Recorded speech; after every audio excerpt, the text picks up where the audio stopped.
"If you can play this piano, I'll marry you," Billionaire mocked. Black Janitor played like a genius. The gala was the kind of place where champagne costs more than rent and every guest wore diamonds like they were party favors.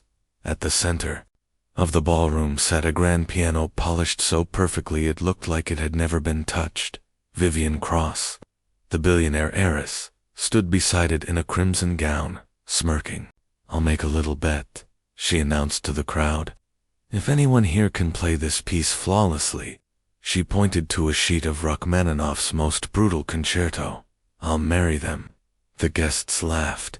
Everyone knew it was impossible except, perhaps, for the absent concert pianist she had hired for the evening. In the back corner, pushing a mop, was Ezekiel, the hotel janitor. Tall, broad-shouldered, with kind eyes that didn't seem to fit the shabby uniform. He had been cleaning up after the party all night. One of the waiters whispered the challenge to him with a chuckle. "You should give it a shot, Zeke," he teased. "Maybe she'll trade your mop for a mansion." Zeke's eyes flicked toward the piano. "I used to play," he said quietly. Vivian spotted him lingering and raised an eyebrow. You can't be serious," she scoffed, looking him up and down. "That's not the kind of piano you play at church recitals." The guests laughed again. Without a word, Zeke walked up, wiped his hands on his work pants, and sat down. His fingers hovered over the keys just for a heartbeat, and then the room froze. From the very first note, it was clear. This wasn't just playing, this was mastery. His hands moved with impossible speed, each chord struck with precision and fire, each melody flowing like liquid gold. The air itself seemed to vibrate, as if the piano had been waiting all its life for him by the time he finished. The room was silent, except for Vivienne's sharp intake of breath. Her mockery had melted into something else, admiration, maybe, even awe. "How?" she whispered. Zeke stood. "I studied at Juilliard," he said simply. But life had other plans. No one laughed this time. The billionaire heiress had been humbled. Vivian stepped forward slowly, her voice low enough for only him to hear. "The offer still stands." Zeke gave a small smile. "Thanks," he said, "but I'm not looking for a wife. Just respect." And with that, he picked up his mop and walked away, leaving the richest people in the city wondering how they had just been schooled by the man they had ignored all night. The Regency Grand Hotel was the jewel of the city: marble floors, chandeliers that looked like they belonged in Versailles, and a ballroom that seemed to breathe opulence. On this particular Friday night, it was hosting the annual Cross Foundation Charity Gala, the kind of event where billionaires rubbed shoulders with politicians, and everyone pretended they weren't watching each other's every move. At the heart of the ballroom stood a Steinway grand piano, sleek and black as midnight, so polished it reflected the crystal chandeliers above. It wasn't just decoration, it was bait for Vivian Cross, the young billionaire heiress, who was as famous for her beauty as for her biting arrogance. Vivian was bored. She had already smiled at too many donors, posed for too many photographs. Her champagne glass dangled loosely between her fingers as she glanced at the piano. A wicked thought sparked in her mind. "Ladies and gentlemen," she called out, her voice slicing through the string quartet's background music. Heads turned. "Let's make the night more interesting."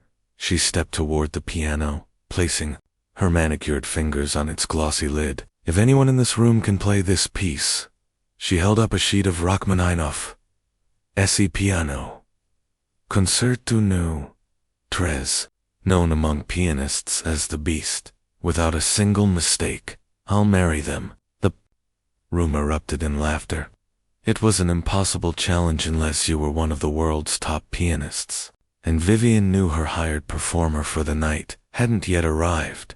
In the back corner, Ezekiel Carter was mopping up a spill near the catering tables. He was tall, with a strong build that made him look more like a retired athlete than a janitor.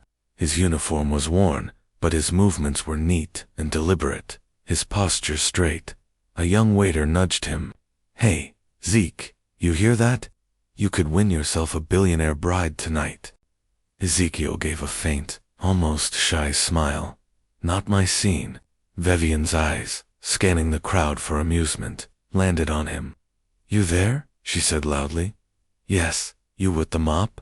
You want to try? The crowd tittered. Ezekiel's smile faded slightly, but he kept his voice calm. Ma'am, I'm working. Vivian's smirk deepened. Oh, come now. It's just a little fun. Unless, of course, you don't know the difference between middle C and a doorbell. The laughter came sharper this time, like a knife disguised as a joke. Ezekiel slowly set the mop aside. His dark eyes met hers not with anger, but with something steadier, colder. I know the difference, he said, without another word. He crossed the floor, each step deliberate. The laughter quieted, curiosity replacing mockery. He sat at the piano, adjusted the bench, and rested his fingers over the keys. For one moment, the room held its breath. Then he began to play. It wasn't just music. It was command. The first notes burst from the piano like lightning, precise and brilliant, each chord echoing through the high-ceilinged ballroom. His fingers moved with impossible speed, but never once did they blur or falter. The piece, known for breaking the will of even the most gifted musicians, seemed effortless under his hands. The guests stood frozen. The waiter stopped pouring drinks.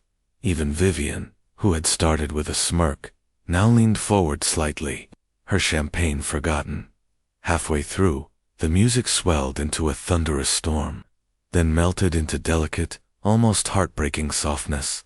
It was as if the piano itself was telling a story of love, loss, and relentless perseverance. When the final note faded, the silence was so complete, you could hear the faint hum of the lights. Then, thunderous applause. Vivian's voice trembled as she stepped closer. How did you? Ezekiel stood, closing the piano lid gently. Juilliard.